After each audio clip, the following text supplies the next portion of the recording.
Paulo, chamado pela vontade de Deus para ser apóstolo de Jesus Cristo, e o irmão Sóstenes, a igreja de Deus que está em Corinto, aos santificados em Cristo Jesus, chamados para ser santos, com todos os que em todo lugar invocam o nome de nosso Senhor Jesus Cristo, Senhor deles e nosso.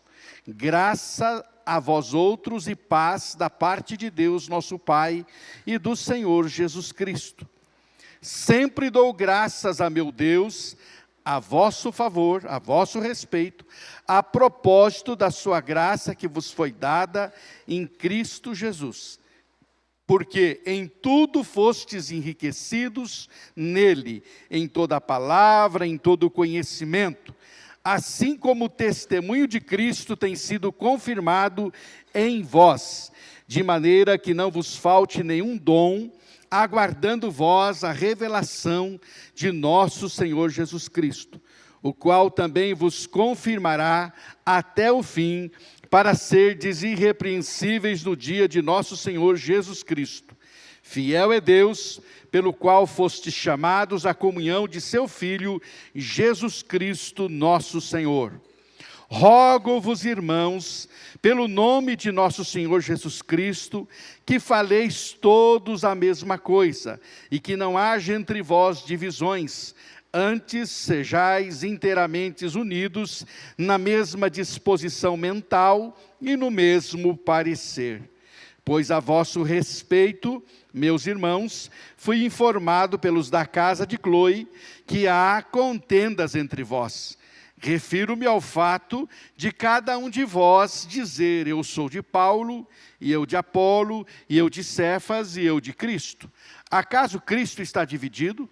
Foi Paulo crucificado em favor de vós, ou fostes porventura batizados em nome de Paulo? Dou graças a Deus, porque a nenhum de vós batizei, exceto Crispo e Gaio, para que ninguém diga que fostes batizados em meu nome. Batizei também a casa de Estéfanas. Além destes, não me lembro que se batizei algum outro, porque não me enviou Cristo para batizar, mas para pregar o Evangelho, não com sabedoria de palavra, para que não se anule a cruz de Cristo. Amém. Permaneça com a sua Bíblia aberta aí, querido. Pai, nós oramos agradecidos por tua palavra e rogamos que ela tenha livre curso e que ela possa produzir transformação em nosso coração para a glória de Jesus. Amém. Obrigado, irmãos. Podem assentar.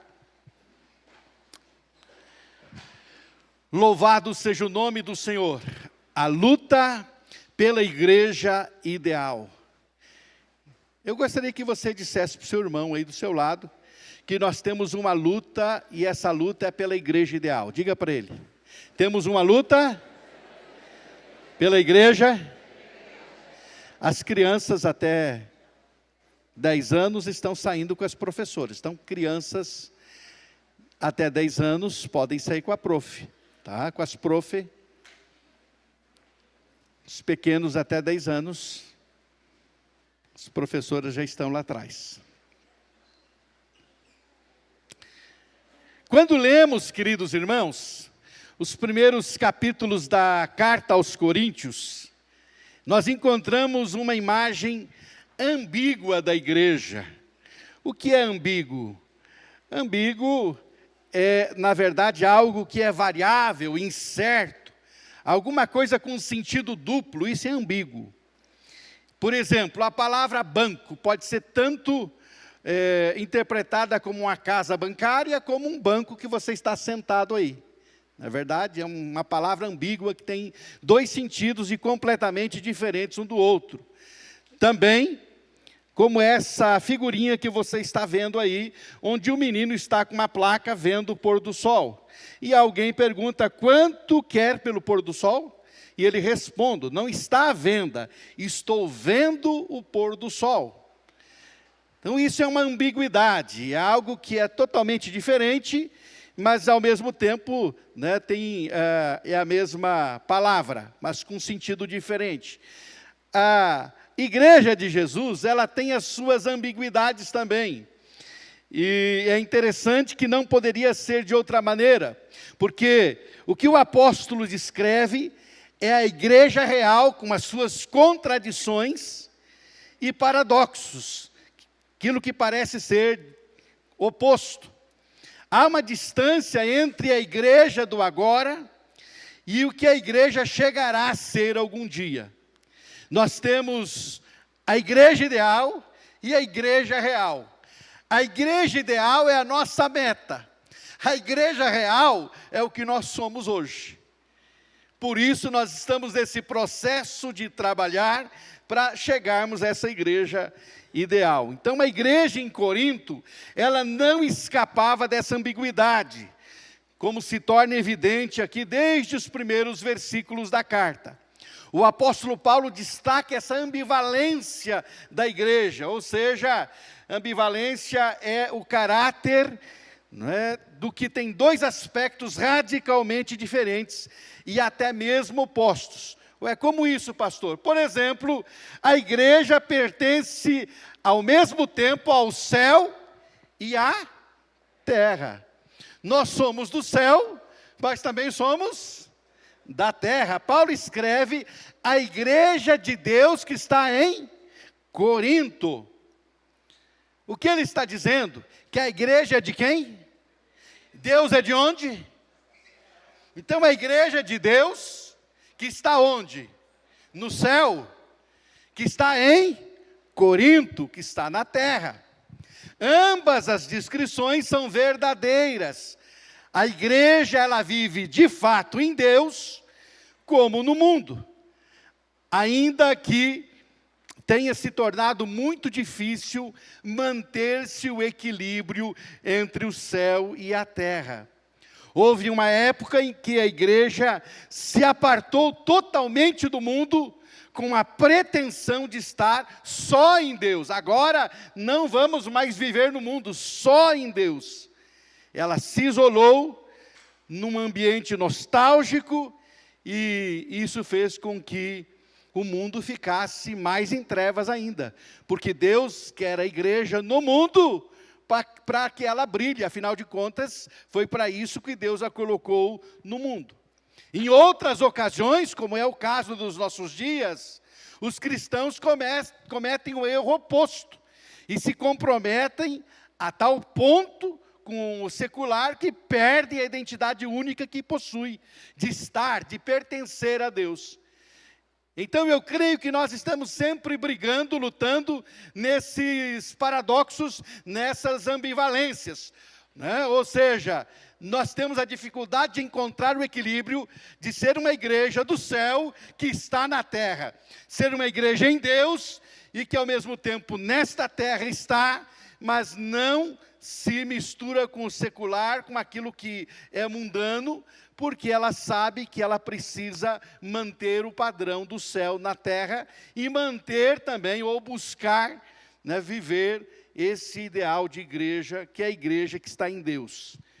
A igreja, ela não foi chamada nem para se excluir e nem para se assemelhar totalmente com o mundo. Nós não temos liberdade para nos retirarmos do mundo, nem tampouco para nos confundirmos com ele. E quem sabe aqui esteja sempre o grande problema dos crentes, encontrar o equilíbrio entre isso, entre ser a igreja do céu na terra. Nas palavras de Jesus, nós devemos estar no mundo, porém não somos partes do mundo. Estamos no mundo, mas não somos do mundo. Nós precisamos lembrar continuamente que a igreja, ela pertence a dois âmbitos. Ela pertence ao céu e à terra. E a gente precisa ter isso sempre em mente para entender a igreja, senão você não vai compreender. Tem gente que se frustra com a igreja porque ele, na verdade, imagina e mentaliza uma igreja ideal que não existe ainda. Porque é uma igreja que ainda está na terra. É uma igreja que ainda está no processo. E por outro lado, alguns se acomodam tanto com a realidade de uma igreja fraca e sem compromisso com Deus e sem influência poderosa no mundo para transformar, influência não para misturar, mas para transformar, que acabam não tendo testemunho nenhum que faça diferença alguma também. Então a igreja pertence ao mesmo tempo ao céu e à terra. Diga para o seu irmão, ao céu e à terra. Então nunca esqueça disso. Outra ambivalência da igreja é que a igreja é santa, mas ela está em processo de santificação também. A igreja tem dois estados em relação à santidade. Um é o atual e o outro é potencial. Por um lado, os cristãos já são santos, e no sentido de terem sido separados para Deus, nós somos santos. E por outro lado, nós somos chamados a sermos santos, a desenvolver a vida de santidade. A igreja hoje tem a mesma ambiguidade. Já é santa e ao mesmo tempo Deus a chama para ser santa. Parece uma coisa totalmente oposta, e é oposto, parece difícil de entender, porque nós somos santos e ao mesmo tempo somos chamados para ser santos. Paulo chama os irmãos de Corinto, a igreja que está em Corinto, aos santificados em Cristo. Ele já está fazendo uma declaração, que aquela igreja não é igreja o quê? Santificada em Cristo. Mas logo na frase seguinte ele diz, chamados para ser santos. Ué, já não é santificado? Por que chamados para ser santo? Porque aí ele está colocando, na verdade, o outro aspecto da santificação. Eu fui separado para Deus, mas agora eu preciso continuar no processo de santificação e de santidade, e por isso eu tenho que atender o chamado de Jesus para ser santo. Isso é muito importante. Então a igreja está nesse processo, ela é santa e está no processo de santificação. Outra ambivalência é que a igreja invoca Deus e é chamada por Ele. Ou seja, a igreja chama Deus e Deus chama a igreja. A igreja chama Deus e Deus chama a igreja. Há uma reciprocidade nesses chamados que poderíamos denominar de objetivo e subjetivo. Primeiro, Deus nos chama para ser santos e logo Ele nos chama a Ele para que Ele nos faça santos. E isso é importante, porque na verdade o processo é dele, é Ele que trabalha essa santidade em nós, quando nós chamamos por Ele e pedimos e permitimos que Ele faça isso na nossa vida. É preciso que permitamos que Ele trabalhe em nós, então nós chamamos, invocamos Deus, diz Deus, opera a tua santidade em nós. Ele me chama para ser santo e eu chamo Ele para operar a santidade dEle na minha vida. Pergunta para o seu irmão, está compreendendo? Ao mesmo tempo que Ele me separa para Ele, eu peço a Ele, eu clamo a Ele, que me santifique nele, porque Ele pode fazer isso. Então é isso que nós precisamos entender. Então a igreja, ela invoca a Deus e ela é chamada por Deus. Ou seja, somente quando invocamos a Deus, para que Ele realmente seja Deus em nós, nós temos a esperança de chegar a ser realmente o que deveremos ou o que devemos ser. Nós podemos dizer da igreja o que John Newton disse de si mesmo. John Newton havia sido traficante de escravos e logo que se converteu, se tornou um pastor e escritor, escreveu o conhecidíssimo hino Maravilhosa Graça, que é muito cantado, inclusive no mundo secular, lá nos Estados Unidos.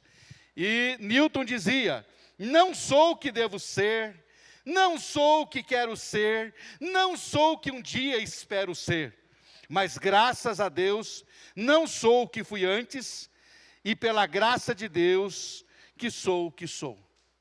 Ou seja, Newton diz o que a igreja deveria dizer. Não sou ainda o que devo ser. Não sou também o que quero ser. Não sou o que um dia espero ser. Mas graças a Deus já não sou o que fui antes. E pela graça de Deus sou o que sou e estou nesse processo para que eu alcance a verdadeira santidade diante de Deus e a perfeição diante dele. Essa é a realidade do já mas ainda não na vida individual do cristão. E é verdade na vida da igreja também. Por isso, queridos irmãos, a igreja, ela vive essa ambivalência entre céu e terra, ser santo e ser santificado, entre ser chamado por Deus e chamar e invocar a Deus. Ela vive isso constantemente. Depois de falar dessa ambivalência da igreja, o apóstolo Paulo, nos versos 4 a 9, está com a tua Bíblia aberta? Aí nos versos 4 a 9 da primeira carta aos Coríntios, capítulo 1, ele dá graças a Deus pela igreja de Corinto. Irmãos, preste atenção. O que eu falei que ele faz agora dos versos 4 a 9? Ele faz o quê? Ele faz o quê? Dá graças a Deus por qual igreja? A igreja de Corinto. Ele dá graças a Deus pela igreja de Corinto. Você dá graças a Deus pela sua igreja?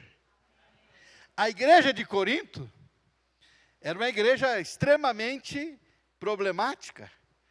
Haja visto já no primeiro capítulo que ele vai falar das divisões, capítulo 2 e 3, depois do capítulo 5 ele fala da imoralidade na igreja, capítulo 6 das divisões, dos litígios, capítulo 7 da dificuldade de entender o casamento, capítulo 8 da idolatria da carne aos ídolos e mistura com os cultos pagãos, capítulo 11 a ceia do Senhor que era bagunçada, ele precisa normatizar a ceia porque era uma bagunça. E aí ele diz assim, dou graças a Deus por essa igreja. Mas que igreja que ele está dando graças a Deus? Por aquela igreja que não é a ideal, mas é a igreja real. É o que nós temos, é a igreja real. E ele dá graças a Deus. Antes de admoestar ou criticar a igreja por sua desunião, por sua imoralidade, por seus litígios, por sua má conduta na ceia do Senhor, o apóstolo Paulo dá graças por eles, com toda sinceridade. E sabe por que ele faz isso com toda sinceridade?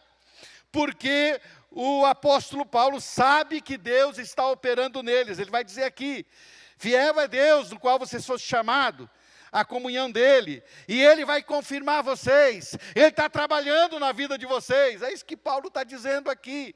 Eu dou graças a Deus, porque vocês estão no processo. O que a gente não pode é desistir da igreja, enquanto ela está no processo, e nós estamos no processo, querido irmão, isso precisamos entender. Então é sempre melhor ressaltar o positivo antes do negativo, e dar graças pelo bom antes de começar a corrigir e a criticar. Paulo dá graças tanto pelo que a igreja já é, como por aquilo que a igreja chegará a ser. Ele está agradecendo por aquilo que eles já são, e está agradecendo por aquilo que eles serão um dia também. O apóstolo Paulo harmoniza essa ambiguidade, ambivalência da igreja, porque a sua perspectiva combina passado, presente e futuro dos crentes. O apóstolo conclui no versículo 9 com uma declaração maravilhosa dizendo, fiel é Deus, pelo qual foste chamados para a comunhão de seu Filho, Jesus Cristo, nosso Senhor. A identidade da igreja, ela se encontra nessa tensão entre o passado, o presente e o futuro. E nós precisamos manter essa perspectiva e agradecer a Deus pelo que somos e pelo que seremos também. Obrigado, Senhor, porque não somos mais como éramos lá atrás. Obrigado, Senhor, pelo que somos hoje. Mas obrigado, Senhor, por aquilo que seremos ainda, porque estamos nesse processo. E tudo isso, devemos graça à sua fidelidade e à sua graça de fato. Graças à sua fidelidade e à sua graça. Mas é interessante, irmãos, é esse o ponto que eu quero chamar a sua atenção nesta manhã. E é esse o ponto fundamental que eu quero destacar esta manhã. Embora tudo isso que Paulo faz aqui nessa introdução que estou fazendo, ele fala de tudo isso, essa ambivalência, que a gente precisa encontrar esse equilíbrio, que a gente precisa entender que é a igreja real, não é a igreja ideal ainda, mas isso não deve nos levar a estar acomodados. Ah, eu sou uma igreja, e a igreja é você, sou eu, juntos somos a igreja. Ah, a igreja real é problemática, então vou me conformar. Não, não é para nos conformarmos, é para trabalharmos em busca da igreja ideal. Somos uma igreja real que trabalha em busca de sermos a igreja ideal. Consegue compreender isso? Então, Paulo está dizendo, né, que não está conformado diante da realidade de que a igreja, daquilo que a igreja é, né, porque ele entende aquilo que a igreja deve ser. Então ele apela para a igreja e consequentemente para nós, para que trabalhemos pela igreja ideal. Mas como? Né? Eu quero lembrar você que ele começa o versículo 10 fazendo um rogo. O que é um rogo? Na minha versão revista atualizada diz rogo-vos. O que é um rogo? É um apelo profundo, é uma solicitação, um pedido insistente e muito contundente. Por quê? Porque ele está dizendo, embora a gente entenda que estamos no processo, nós não podemos nos acomodar, nós precisamos trabalhar para sermos a igreja ideal. Mas como a gente faz isso? Como se faz isso? Se lutando, tem que lutar, tem que trabalhar, isso tem custo, isso tem custo. Diga para o seu irmão, para melhorarmos, irmãos, tem custo. Para você e para mim melhorar, tem um custo. Você precisa aprender isso. E o custo começa com você, começa comigo. Não é verdade? Geralmente a gente quer que os outros mudem, não é assim? Verdade ou não é? A primeira coisa que você reclama do seu cônjuge é pastor, ele nunca muda. Você sempre reclama que o outro não muda. Porque a gente sempre reclama a mudança a partir do outro. Quando a mudança precisa começar aonde? Na minha vida. Porque é a minha mudança que vai provocar a mudança no outro. Então eu preciso entender que eu preciso lutar, me esforçar, para que a minha igreja seja melhor. E aí surge uma pergunta. E eu quero que você faça essa pergunta ao seu irmão. Você tem lutado para que a sua igreja seja melhor? Pergunta para ele. Você tem lutado para que a igreja seja melhor? Às vezes a gente não quer lutar para que a igreja seja melhor. A gente quer que os outros façam isso pela gente. É o outro que tem que fazer, é o outro tem que mudar, é o outro que tem que agir assim, é o outro tem que agir assado. Vamos nos converter de verdade, irmão. E vamos entender que eu e você precisamos juntos lutar para que a igreja seja melhor. Lute pela igreja ideal. Como, pastor? Primeiro lugar, trabalhando pela unidade, versos 10 a 17. Trabalhe pela unidade. Não trabalhe pela desarmonia, não trabalhe pela divisão, não trabalhe pelo distanciamento, trabalhe pela proximidade. Depois de agradecer a Deus pelo enriquecimento dos coríntios em Cristo, o apóstolo lhes faz um chamado urgente, por causa da dolorosa divisão que havia entre eles. E é interessante que Paulo se dirige a eles como irmãos. Preste atenção nisso, irmãos, como irmãs. Por que ele faz isso? Com o propósito de lembrá-los que eles pertencem à família de Deus. Vocês são irmãos, embora não estejam vivendo como irmãos. Estão vivendo mais como gato e rato. Não estão vivendo como irmão, mas Paulo chama eles de irmãos. Eu costumo dizer que a gente chama o outro de irmão, e a gente não tem nada de afinidade com o irmão, muitas vezes. Irmão fulano. Às vezes não conhece nem, aliás, não sabe nem o nome do irmão, por isso chama de irmão, né? Chega lá e diz, eu não sei o nome dele, eu vou chamar ele de irmão, né?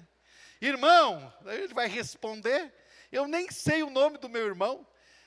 Você não sabe o nome dos seus irmãos lá na sua família? Conhece o nome dos seus irmãos? Na sua casa? Na sua família? Então procure conhecer os nomes dos seus irmãos da família da fé também, é importante. Né? Paulo chama de irmãos para dizer, gente, vocês pertencem à mesma família, família de Deus. Né? Mas o comportamento de vocês está, em alguma medida, contradizendo a identidade de vocês. O comportamento de vocês está contrariando a identidade de vocês. A identidade de vocês é de família, mas o comportamento de vocês é de gente que não tem nada a ver com família. Embora na família haja os seus arranca-rabos, né? E suas brigas, enfim. Mas na família precisa haver conserto também. Aliás, né, é inadmissível que numa família irmãos fiquem anos brigados um com o outro sem se falar. Isso é uma coisa que, se você está na igreja, você está perdendo seu tempo. Vai lá e se conserta com sua família. Você está aqui na igreja e você está brigado com sua família carnal, de sangue, vai lá se consertar, porque você está perdendo seu tempo. Está perdendo seu tempo, meu irmão. Se conserta e restaura lá a sua relação familiar, porque senão você está perdendo tempo aí, viu? Então, meu querido, minha irmã, meu irmão, o apóstolo Paulo apela diante da desunião. Tinham falado sobre Paulo, sobre as discussões e divisões que havia entre os coríntios. Esse é o único dado que Paulo tem a respeito da situação. Os membros da igreja estavam declarando a sua aliança ou lealdade a diferentes apóstolos. Eu sou de Paulo, eu sou de Pedro, eu sou de Apolo e eu sou de Cristo. E o apóstolo Paulo se sente profundamente afetado por esse conflito, e ele insiste aos coríntios que ele é irmão deles, assim como eles o são, assim como ele é deles, eles são irmão dele também. Ele não é superior a eles, Paulo está dizendo isso, nem eles o pertencem, e portanto eles não têm nenhum direito de fazer essas alianças que os dividem entre si. Por isso, querido irmão e irmã, lutamos pela igreja ideal quando trabalhamos pela unidade da igreja. Lutamos pela igreja ideal quando lutamos pela unidade da igreja, não permitindo que nada e nem ninguém divida o corpo de Cristo, que deve ser unido. Nada, absolutamente nada, nem ideias, nem teologias, nem personalidades diferentes, nem líderes, nem cultura, nem posição social, nada deve dividir a igreja. Então lute pela unidade da igreja, lute por ela, faça a sua parte e busque sempre a unidade. Dá um cutucão no seu irmão, diga para ele, faça a sua parte, irmão, e busque a unidade. Lutamos pela igreja ideal, como? Focando no que é essencial. Como é que eu luto pela igreja ideal? Focando naquilo que é essencial, querido irmão. Há uma urgência na apelação do apóstolo Paulo, e com razão, porque a atitude partidarista ou separatista dos coríntios tem implicações muito sérias. Esses desacordos, disse Paulo, são teologicamente ofensivos, porque eles contradizem os fundamentos do Evangelho, e contradizem em 3 sentidos. Contradizem a pessoa de Cristo, contradizem a cruz de Cristo, e contradizem também o batismo, o significado do batismo cristão. Em outras palavras, na verdade, Cristo era quem ficava ofendido e negado por todos esses grupos. O apóstolo mostra que essa conduta é inaceitável por meio de 3 perguntas retóricas, cada uma das quais se responde negativamente. Ele vai perguntar: acaso Cristo está dividido? Acaso Cristo está dividido? É a pergunta que ele faz, é a sua primeira pergunta. Acaso há mais de um Cristo? Acaso fracionaram Cristo? Logicamente que não. Seria uma ideia ridícula. Existe só um Cristo indivisível. A segunda pergunta retórica do apóstolo é: foi Paulo crucificado por vocês? Em outras palavras, acaso vocês estão confiando em Paulo e na crucificação de Paulo para serem salvos? Aqueles que declaram pertencerem a Paulo, que declaravam isso, na verdade, estavam supondo que é ele quem redimiu. Paulo está dizendo: fui eu que comprei vocês, fui eu que morri crucificado por vocês. Só a ideia para o apóstolo já era absurda. Só a ideia já era absurda. Cristo e não Paulo é quem foi crucificado por eles. E em terceiro lugar, a terceira pergunta retórica é: acaso vocês foram batizados no nome de Paulo? Foi comigo que vocês fizeram uma aliança? Com esta argumentação, Paulo apresenta 3 verdades essenciais do Evangelho. A primeira é essa: que Cristo é um só e indivisível. Há só um Cristo, há só uma cabeça do corpo de Cristo. A igreja só tem uma cabeça, e essa cabeça é Cristo. Ninguém pode arrogar para si o direito de dirigir, governar a igreja, porque ela já tem uma cabeça, e essa cabeça é Cristo. Paulo está dizendo isso. Ou seja, na sua primeira pergunta, ele pergunta: Cristo está dividido? Não, Cristo não está. O corpo é indivisível, só tem uma cabeça. Na segunda pergunta retórica, ele vai apresentar a segunda verdade. Foi Paulo crucificado? Não. Cristo foi crucificado por nós. E como consequência disso, nós pertencemos a Ele. Querido irmão, preste atenção nisso. Nós agimos, nós nos movemos, nós decidimos, nós fazemos como se nós nos governássemos. Mas Cristo morreu para nos comprar para Ele. É isso que significa remissão. Quando você diz assim: Cristo me remiu ou me redimiu do pecado, o que Ele fez por você?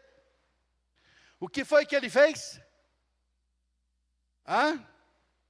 Quando Ele diz assim, quando você ouve essa expressão, Cristo me remiu do pecado, o que você está dizendo? O que você está dizendo, meu irmão? Você entende o que você está dizendo? Você está dizendo: Cristo me comprou para Ele. E se Ele te comprou, você pertence a quem? Você compra um objeto, no momento que você compra ele pertence a quem? Você vai lá no mercado e diz: eu vou comprar esse copo, e você leva para casa, e aí chega lá na sua casa, está lá o copo, e alguém pergunta para você: de quem é esse copo? Você diz: é lá do mercado. É isso que você diz? O que você fala? E alguém vai pegar, você diz: epa, não toca aí porque é? Mas por quê? Porque eu comprei. Ué, é meu porque eu comprei. Você é de Cristo, sabe por quê? Porque Ele te comprou. E se Ele te comprou, você não pertence mais a você mesmo. Você pertence a quem? A Ele. Paulo está apresentando essa verdade. É Cristo que foi crucificado por nós. E como consequência, nós pertencemos a... Então, como é que você está dizendo que é de Paulo? Como é que você está dizendo que é de Apolo? Que é de Pedro? Como é que você está dizendo isso? Se foi Cristo que te comprou, você pertence a quem? A quem você pertence? A Cristo. Então pertencemos a Ele. E a terceira afirmação tem relação com o batismo cristão. Foi acaso Paulo batizado? Ou vocês foram batizados? É o que ele está dizendo aqui. Inclusive ele vai dizer: porventura fostes batizados em nome de Paulo? Foi no nome do Paulo que vocês foram batizados? O que ele está dizendo aqui? Ele está dizendo aqui, irmão, que o batismo é o testemunho da nossa aliança com Cristo. e da nossa exclusiva lealdade a Ele. Quando você foi batizado, tá? Deixa eu dizer aqui para você, se você não sabia, fique sabendo. Quando você foi batizado, você casou com Cristo. O seu batismo foi a sua aliança com Ele. Você tornou-se discípulo dEle. Você tornou-se dEle. Agora a sua lealdade é a quem? É a Ele. Foi a Ele que você declarou lealdade no seu batismo. Por isso Paulo diz, acaso vocês foram batizados no meu nome? Não foi no nome de Cristo que vocês foram batizados? Ou seja, então a lealdade de vocês deve ser a Cristo, a Ele. É Ele. Então, meu querido irmão, minha irmã, focar naquilo que é essencial. Mas, pastor, o que é essencial? Essas três verdades. Cristo é único e indivisível. Não dá para dividir Cristo. Cristo, segunda verdade essencial, foi crucificado por nós. Portanto, nós pertencemos a Ele. E a terceira verdade essencial, que através do batismo, entramos em aliança com Ele. E é essa aliança que nós lembramos aqui esta manhã, nesta ceia. É a aliança que nós lembramos com Ele ao participar da ceia do Senhor. Isso significa que eu preciso lembrar que a minha lealdade é somente a Ele, a Cristo.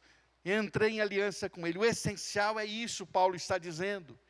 Cristo é indivisível, foi Ele que nos comprou, somos dEle, e a nossa lealdade deve ser somente a Ele, porque no batismo cristão nós entramos numa aliança com Ele, que é lembrada a cada vez que nós participamos da ceia do Senhor. Pergunta para o seu irmão, está compreendendo isso, irmão? Então diga para o seu irmão assim, foque naquilo que é essencial.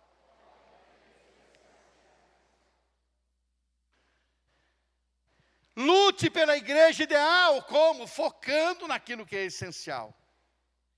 Em terceiro lugar, lute pela igreja ideal, aprendendo a lidar com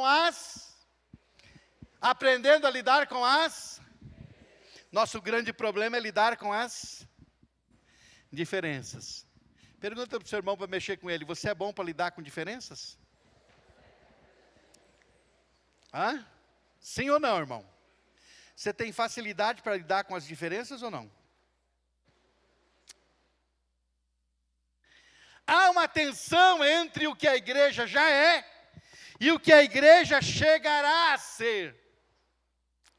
Vivemos essa tensão em nossas congregações locais, tal como ocorria lá em Corinto. No entanto, a realidade ambígua da igreja é um desafio para que busquemos santidade e procuremos a unidade em torno da essência do Evangelho, na cruz de Cristo. Por isso, preste atenção nisso, quando há diferença sobre temas teológicos sérios, o Novo Testamento não só permite, como ordena a separação da igreja.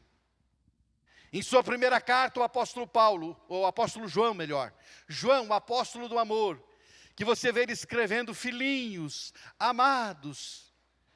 Esse João, que vai dizer que é para você se afastar daqueles que teologicamente ensinam heresias, inverdades. Em sua primeira carta, o apóstolo João expõe com clareza as doutrinas que não devem ser toleradas dentro da igreja.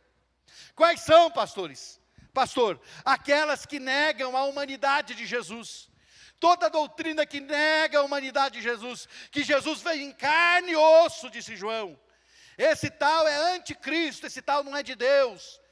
Expulse o camarada, saia de perto desse camarada. Porque se não crê que Jesus veio em carne e osso, é porque não é de Deus. Ele veio em carne e osso. Então quando Jesus passou pela tentação, Jesus sofreu, mas Ele era Deus encarnado, criatura. Em carne e osso, sentindo o que você sente e o que eu sinto. Quando a gente fala que Jesus é de carne e osso, é que Ele sentiu o que você sente.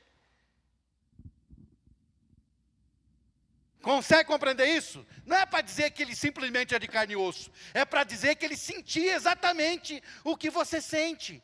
que ele tinha as mesmas tentações que eu e você temos. Ele encarnou. E isso é, na verdade, essencial, isso é teologicamente fundamental.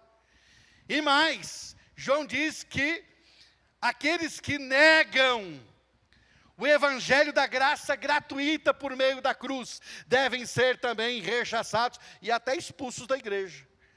Está negando a salvação pela graça por meio da cruz. Se negar a cruz, se negar que a salvação é só pela cruz de Cristo, esse tal você tem que realmente tomar distância dele.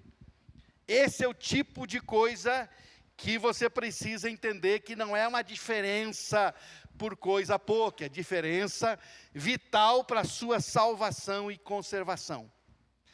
As falsas doutrinas sobre a pessoa e a obra de Jesus Cristo, de nenhuma maneira devem ser aceitas. Deve-se aplicar a disciplina na igreja até a exclusão, porque são verdades centrais do Evangelho de Jesus Cristo. Pessoa de Cristo e obra de Cristo, não se mexe nisso. Isso é fundamental para a nossa salvação. Em compensação, querido irmão e irmã, o que devemos fazer sobre assuntos que são secundários, que não são fundamentais, mas que causam divisão? Há inumeráveis polêmicas sobre assuntos secundários. Como diferenciamos o primário do secundário, o central do marginal? Há tanta coisa que já aconteceu no meio da igreja por causa de coisas secundárias. Quantas coisas.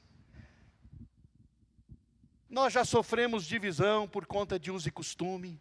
Sabia disso? Por conta de cabelo, de roupa. Já sofremos divisão por isso. Nós somos mais santos porque nós não cortamos cabelo, nós não usamos calça comprida, nós não usamos maquiagem, então não queremos mais andar com vocês. Já teve ruptura por conta disso. Isso é central ou é marginal? Hã? Isso é central, isso é essencial ou é secundário? Tem gente que fica entrando em briga com picuinha por coisas secundárias.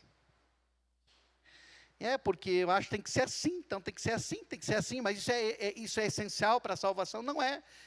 Então, meu irmão, fica brigando, discutindo, e às vezes, e quando se discute essas coisas em assembleia, graças a Deus que no meu ministério eu nunca tive esse dissapor. Mas quando fica discutido isso em assembleia, se pode, se não pode, se é, se não é, se vai, se não vai, se fica, se não fica, sabe, irmão? Discussões intermináveis, que não chega a lugar nenhum. Coisas secundárias, mas não sei o que, irmão, secundário. O que é fundamental, nós não abrimos mão. Agora, como diferenciamos o primário do secundário, o central do marginal? Há uma norma que pode ajudar cada cristão que se considera bíblico, que tem a Bíblia como autoridade máxima. Isso é atribuído a Ruperto Meldinius. Essa norma que pode ajudar cada cristão que considera a Bíblia como sua autoridade máxima, essa norma, do Ruperto Meldinius, que foi composta no século XVII, ele disse o seguinte: no essencial, unidade; no que não é essencial, liberdade; em todas as coisas, caridade, o amor; em todas as coisas, o amor. A gente precisa entender essas verdades. Não deveríamos brigar por assuntos secundários, muito menos brigar por zelo, por ambição, por questão de personalidade, como ocorreu na igreja de Corinto. Examinemos as motivações do nosso coração. O apóstolo Paulo termina esse capítulo 1, no verso 31, dizendo o seguinte: o que se gloria, glorie-se no Senhor, que a sua glória esteja em Cristo Jesus, é nele. Que o nosso anelo seja estar cada vez mais centrado em Jesus Cristo, tanto em nossa doutrina, como em nossa vida cristã diária, centrados em Cristo Jesus. Amém, queridos? Que possamos compreender isso. Quero concluir esta palavra dessa manhã dizendo a você, que em todo o Novo Testamento, nós não encontraremos igrejas perfeitas. Diga para o seu irmão, em todo o Novo Testamento, não encontraremos igreja perfeita. Não precisa você ler procurar os defeitos nas cartas de Paulo, que você vai encontrar em todas elas. Leia a Bíblia toda sim, e precisa ler a Bíblia todos os dias, porque ela tem a mensagem para você todos os dias. Quem é que come aqui só uma vez por semana? Levanta a mão. Me ensina a fórmula que eu vou economizar daí. Quem é que come uma vez por semana aí? Levanta a mão. Tem alguém? Todo mundo come todo dia? Então a Bíblia é o seu alimento para uma vez por semana? A Bíblia é para ser lida uma vez na vida e depois nunca mais? A Bíblia é o alimento para cada dia ou não? Sim ou não? Você tem se alimentado dela? Tem se alimentado da palavra? Tem lido a Bíblia diariamente? Lendo-a de capa a capa, não apenas no capítulo 1 de Gênesis, depois o último de Apocalipse, mas lendo de fato cada capítulo, cada livro da Bíblia? Tem lido, meu irmão? Leia. Mas não precisa você procurar os defeitos das igrejas para quem Paulo escreveu. Basta você ir lá nas 7 cartas do Apocalipse, capítulo 2 e 3 de Apocalipse. Vai lá nas 7 cartas. E escute o que o Espírito diz a cada uma daquelas igrejas. Então não encontraremos igrejas perfeitas no Novo Testamento. Só leia as 7 cartas das 7 igrejas e você vai perceber isso. Há a igreja ideal pela qual buscamos e devemos trabalhar, e há a igreja real, que é onde nós estamos hoje, com falhas e limitações. Porém, é preciso lutarmos para sairmos do real para o ideal. E como é que a gente faz isso? Trabalhando duro pela unidade, abrindo mão das nossas vontades, abrindo mão das nossas preferências em favor do outro. Focando naquilo que é essencial. O nosso foco naquilo que é secundário, naquilo que achamos que é certo, nos dispersa do essencial. O que é essencial? A cabeça é Cristo, é Ele que manda, Ele manda na minha vida, Ele manda na vida da igreja e deve mandar na sua vida também, querido. Não queiramos dirigir a própria vida, deixamos a cabeça fazê-lo. Ele nos comprou na cruz, então nós somos dele, propriedade de quem? De Jesus. E qual é o selo que Ele colocou na sua vida? O sangue dele. É o sangue que está aí, na sua vida é o selo. A marca é meu. Esse é meu, a marca do sangue. E, através do batismo, nós entramos em aliança com Ele. Então, devemos ter exclusiva lealdade a Ele. Nossa lealdade é a quem? A Cristo. Você vai agradar a quem? A quem? A Cristo. Então, focando no essencial, nós lutamos pela igreja ideal. E ainda lutamos pela igreja ideal, aprendendo a lidar com as diferenças. São diferenças doutrinárias? Não, não são. Diferença doutrinária, a gente não pode abrir mão de doutrinas que são essenciais. Ou seja, a pessoa de Cristo e a obra de Cristo são essenciais. Não podemos abrir mão. Se surgir alguém dizendo alguma coisa diferente, não aceite, repreenda, expulse. A igreja tem autoridade de até disciplinar.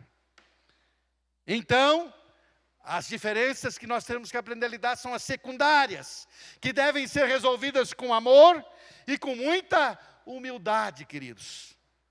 Por isso Paulo vai lidar com os irmãos de Corinto também, repreendendo o orgulho e a jactância desses irmãos. Porque o orgulho e a jactância, essa soberba, é o que faz alguém se achar mais preparado do que o outro, mais maduro, melhor do que os outros. E eu quero dar um recadinho para você. Se você se achar mais maduro que o seu irmão, não empine o nariz, não. Não se ache melhor. Não se julgue melhor. Se você se achar mais maduro que o seu irmão, ajude ele a chegar no nível de maturidade que você está. Efésios 4:11, Paulo diz que é todos nós que temos que chegar à unidade do varão perfeito, à perfeita varonilidade, à estatura do varão perfeito, à unidade de Cristo. Nós devemos chegar todos juntos. Não é para deixar ninguém para trás. Todos devem chegar à estatura do varão perfeito. Então, se você se julgar mais maduro que o seu irmão, e seu irmão é muito imaturo, o que você deve fazer? Fazer o quê? A fazer o quê? Ajudar ele a chegar à maturidade. Então, se você se julga mais maduro, ajude quem é menos maduro. Não é para socar o teu irmão imaturo. Não é para desprezar o seu irmão imaturo. Não é para se orgulhar em cima e se ensoberbecer em cima do seu irmão imaturo. É para você fazer o quê? Ajudá-lo a chegar à maturidade em Cristo Jesus. Amém? Que Deus nos ajude. Nós estamos na igreja. Qual é a igreja que nós estamos? Que igreja nós estamos? A igreja real. Nosso alvo é a igreja. E para isso exige muito. Você está trabalhando? Trabalhemos pela igreja ideal. Se você foi tocado por essa mensagem, não deixe de curtir esse vídeo. Inscreva-se no nosso canal no YouTube e assim você pode ter acesso a mais mensagens como essa para edificar a sua vida. E se você deseja fazer parte da nossa igreja, ter mais acesso às nossas informações e novidades, é só você baixar o nosso aplicativo no seu celular. Baixe gratuitamente. É só você abrir a loja virtual no seu celular e digitar IBI Cascavel. Ali você baixa o nosso aplicativo e tem mais acesso às nossas novidades e faz parte dessa família também. Deus te abençoe e um grande abraço.